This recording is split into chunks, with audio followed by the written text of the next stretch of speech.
one of the questions one of the patrons had was what the ratios are going to be during launch. And anybody that tells you that they know what the ratios is going to be is a liar. But meaning exactly what the ratios are going to be. You want my guess?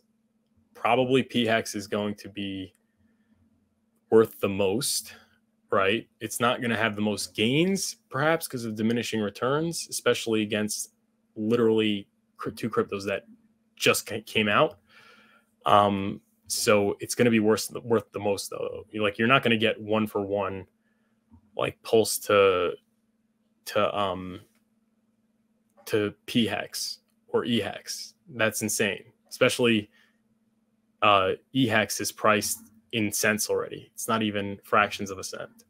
So obviously HEX and I'm assuming PHEX are going to be the most valuable against the US dollar and therefore against Pulse and PulseX. And then probably Pulse is going to be second. And then PulseX is probably going to be third. Now you could speculate what PulseX is going to be priced at against Pulse. Is it going to be 2-to-1? Is it going to be 1.5-to-1? Is it going to be 1.25-to-1? Is it going to be 8-to-1? I don't know. But if you go to maybe circulating supply based on the sacrifice money, right? How much was I think there was what 600 million or something sacrifice for Pulse and like $1 billion sacrifice for PulseX. So there's going to be you could go off the circulating supply ratio, but circulating supply does not correspond to price. I mean, it definitely is a metric. It definitely is, goes into factoring in what the price is going to be, but it's not the only metric. It's a lot more complicated than that. So also, like you talk about ratios, you're talking about ratios in a given period of time, but also, so given the volatility, the ratios are going to change a lot and they're going to change very quickly. It's not going to be like Bitcoin against Ethereum.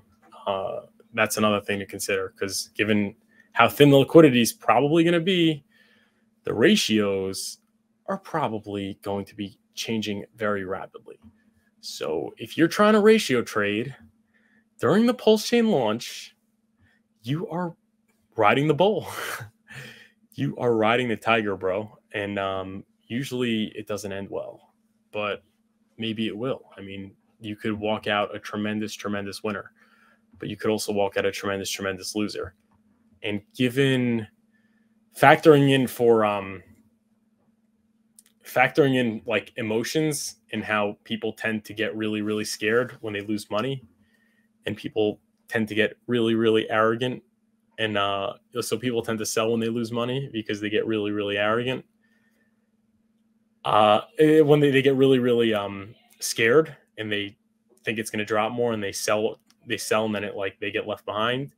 And also, like when it goes up, people get very, very greedy, and they think that they could hold forever. They think they could hold a lot longer than they should be holding, and then they end up, selling too late or just getting wrecked. I'm saying so.